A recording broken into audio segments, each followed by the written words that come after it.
Hey guys, here we are in the snowstorm. You can't really see that very far. Here's the school where you lost your car a long time ago. It's all full of snow. Oh my gosh.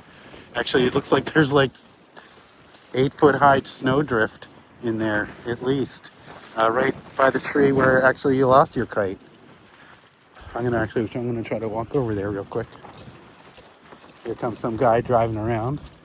He probably shouldn't be on the roads, but you'll see. Most people don't. They'll probably get stuck.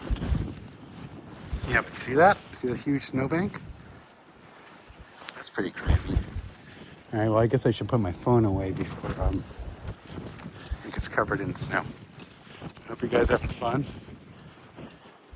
Now let me know what you're up to. And you probably don't have school tomorrow.